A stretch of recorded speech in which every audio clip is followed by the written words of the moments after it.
I know. Short hair. I look weird. Get all the jokes in. How's it going, assholes? It's been a while, 2-3 weeks, but I had some shit I had to take care of personally.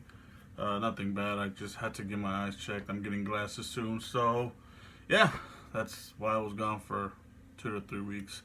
That and because I decided what I'm gonna do with my channel. I'm not gonna make an update. It's just like a small change I'm gonna do. But you don't care about that. You read the title, clearly. And let's just get to this shit, shall we? As E3 keeps getting closer and closer, it's actually fucking starts today. It's Friday, June. Fuck, where's my calendar? It's Friday, June 7th or 8th. I don't know. I don't fucking know. But E3 starts today, and I'm eagerly waiting what games are gonna be revealed.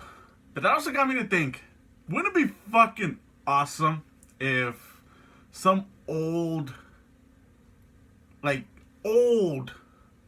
franchises that haven't seen the game in the last 7+ years got a fucking reveal, like at E3, whether it's at the EA conference, the Microsoft conference, the Ubisoft, or whatever. These are my picks of from least to greatest. So let's get to this shit, shall we? I'm gonna cheat a little here with this one.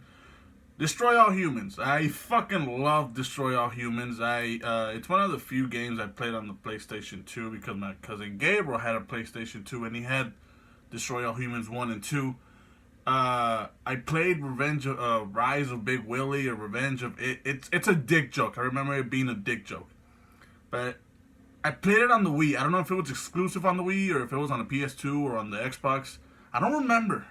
But I do remember playing it on the Wii. The reason this is so low is because there's been rumors that it might make a surprise appearance at E3.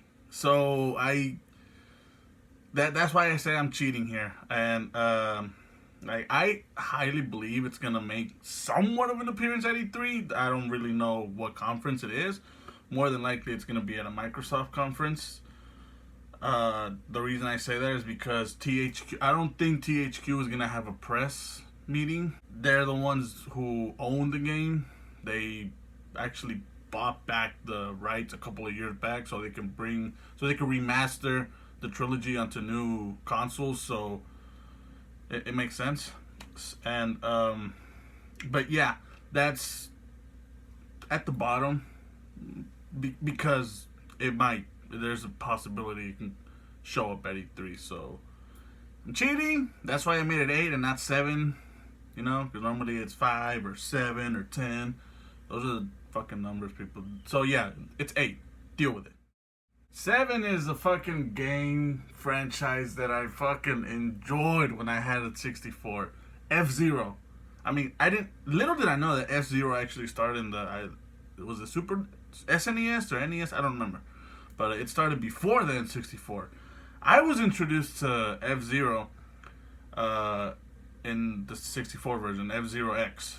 And oh my god, just thinking about that fucking game, I instantly think about Mute City's theme. I fucking love that theme. Like, how could you not love that theme? I'm picturing how, if it were to be revealed, like how Nintendo could reveal it. Like, I just picture it, like they finish talking about a game and they say we got one more thing, and it goes pitch black and you just see Captain Falco's logo or on his helmet or his helmet itself. And then, like, you faintly hear Mute City's theme, and the fucking title just pops up. F.ZERO, whatever the fuck they decide to call it. The first one was called F.ZERO, then F.ZERO X, and F.ZERO GX, and I think that was the last one.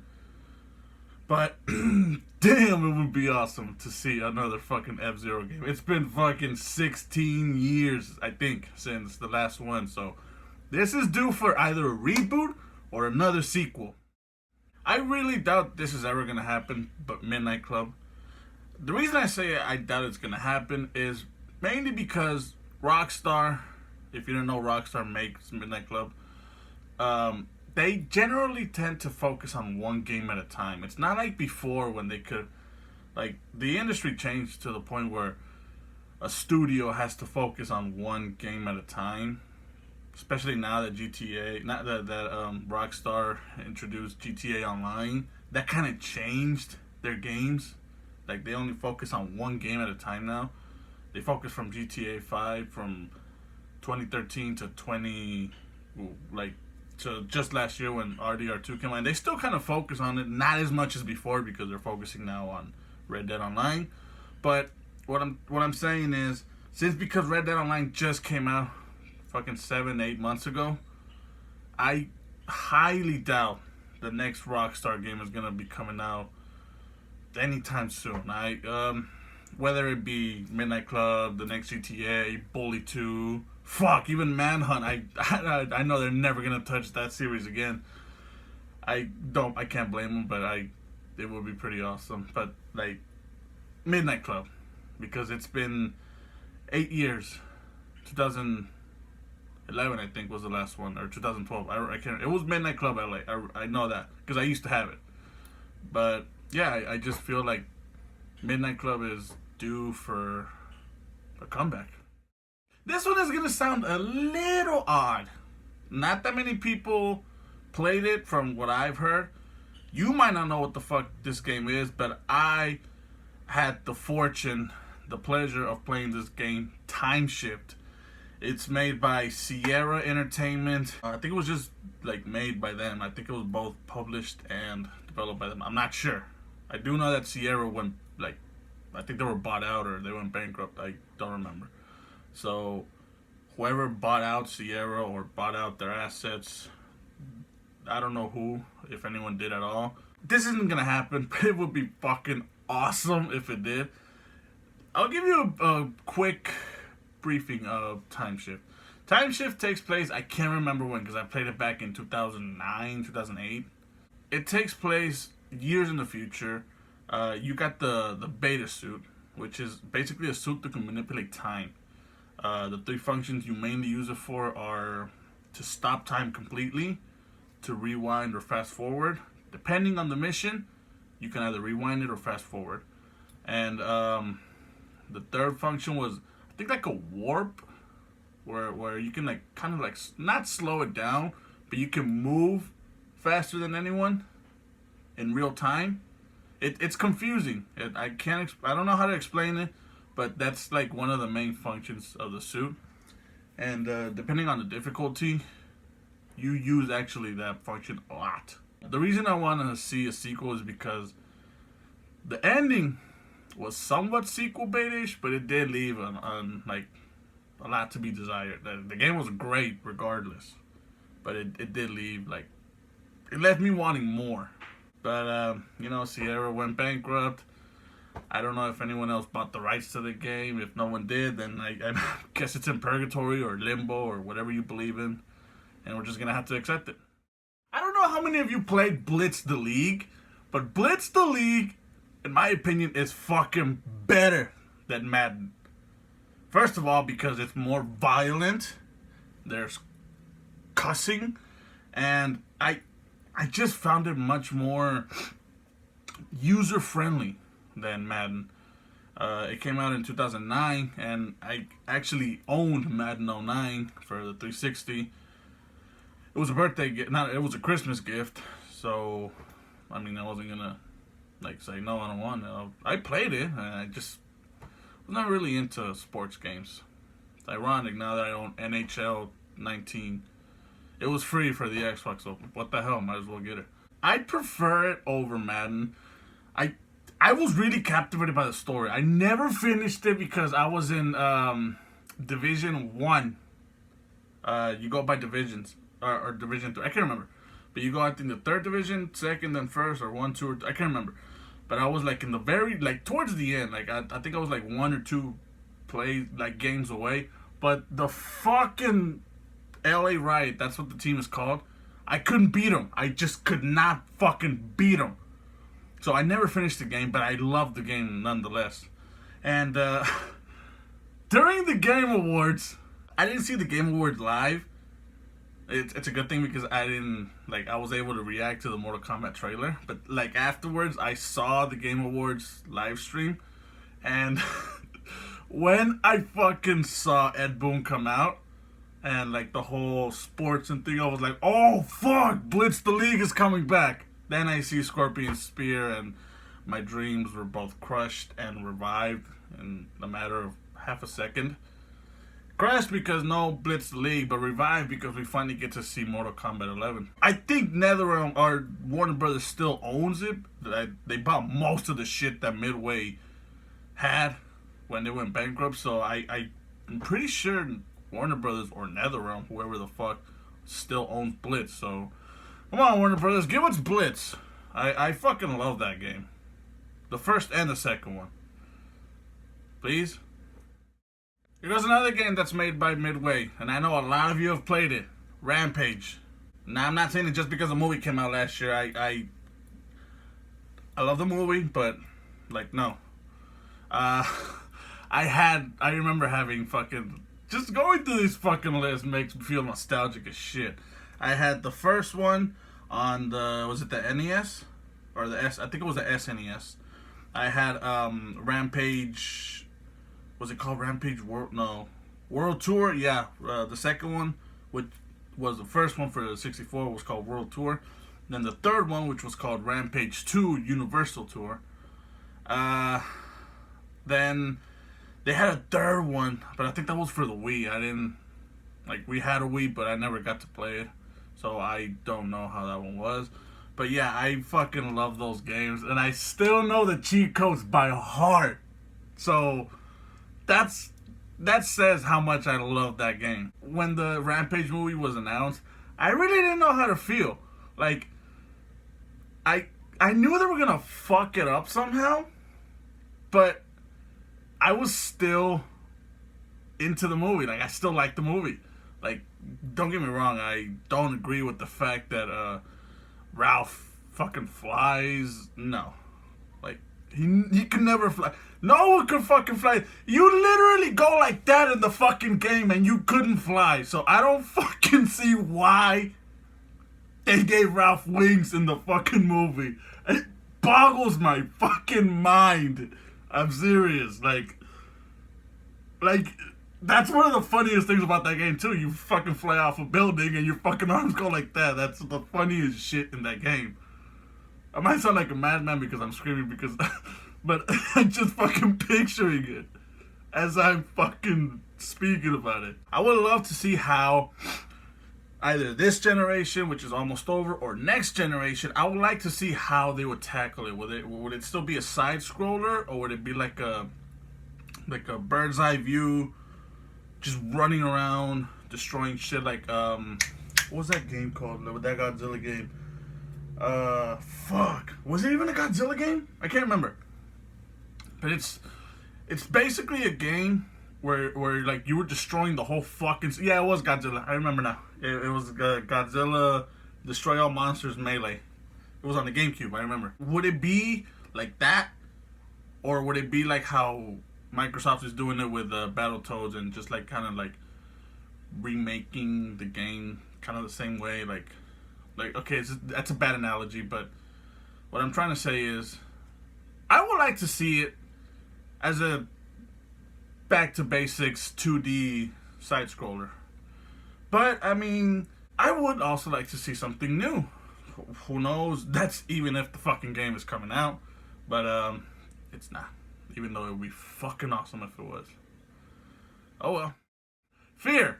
F.E.A.R is actually one of the few games that gives me chills. I remember playing the first one with my cousin Gabriel. He had a 360. Oddly enough, this game is also made by FZero and was developed by Monolith. Monolith, if you didn't know, was bought out by Warner Brothers, and I think they're the ones who make the Shadow of War, Shadow of Mordor, the Lord of the Rings. I'm not sure. I think they are. Don't quote me. You can look it up yourself, but I think it is them. I remember when I first played F.E.A.R. I shouldn't have played it when I did. It was fucking 3 a.m. I couldn't sleep. My cousin let me borrow the game. I was like, fuck it, let me see how it is. Oh, fuck. It's like Amnesia, but with guns. Like, the fucking, what's that little girl's name? I can't remember her name. Like, she would scare the fuck out of me. Like, the way she, like, it's kind of like, what's that one movie? Cabin in the Woods. Like, you know how they're in the fucking hallway, like, with the elevators? There's this one scene where a guy is crawling away and a girl, that's actually a reference to ¿cómo se dice? To F.E.A.R. I didn't know that until I saw, like, the behind-the-scenes special feature shit. I didn't know that. That's actually a reference to F.E.A.R. I was somewhat, like, confused by the third one. Like, she ends up raping you or some shit like that. Okay. I played all three, but the second one I really wasn't into. I can't explain why. Maybe if I play them again, I'll understand why you get fucked, like raped in the third one. But for the life of me, I can remember. And number one, holy shit, do I love this I've been saying that. I know I say that. I love this franchise, but I love a lot of games, alright? I grew up gaming. What the fuck do you expect? Turok. Easily the best dinosaur game by far. Fight me if you want to. This game, this franchise actually, can kick Ark's ass. Blindfolded, one hand tied behind his back, against a fucking double Ark, or two Ark clones, whatever. This game is actually what got me interested in dinosaurs and not fucking Jurassic Park. I saw Jurassic Park years before I played Turok, and I was mesmerized. I was fascinated by the dinosaurs. But it wasn't until I was able to kill a fucking dinosaur, lizard, fucking thing. I don't know what the hell those are. They look like bipedal dinosaurs with two big fucking claws. Like, I don't know what they're called, but they're fucking cool. I've always wanted to cosplay as one of them. The last one that came out was in 2008, and I still own that fucking game, and I still play it constantly. It was subpar at best. It failed to capture the beauty of the first two Turok games on the 64 and the one on GameCube, Evolution, I think what it was called. I mean, Turok lost its way. I hate to say that, but it's true. Like, if you play it now, it's kind of like you're playing Call of Duty in both modern and prehistoric times. It sounds stupid, but it's basically a Call of Duty clone that just fucking throws dinosaurs in modern times. That's pretty much it for Turok 2008. And I hate that it's that, because I fucking loved Turok when I was younger. My mom forbid me to play that game when I was a kid. It was fucking rated M, and I had to play it behind her back. I had to go to Gabriel's house and play it there. And I was just hooked with it. I actually found, like, a month ago, that it's the remastered is on Xbox. Like, the first two are remastered on Xbox. As soon as I have enough fucking money in my bank account, I'm buying that fucking game. It's actually a bundle where both of them come in. I'm fucking buying those games, and I am not going to start playing them. I'm going to have to resist that urge. I want to make an old school gaming series on them. I really do. Like, that's how much I fucking love those games. But we're just going to have to wait. And that'll be it for my list, guys. Let me know in the comments below what your list is. Top 7. I used 8, but, you know, Destroy All Humans, it was a bonus. Let's just say that's a bonus. Fuck it. What's your list of dream games you would like to see a reboot or a sequel to? Let me know. And with all that being said, I hope you fuckers like, comment, and sub, and I'll see you fuckers later.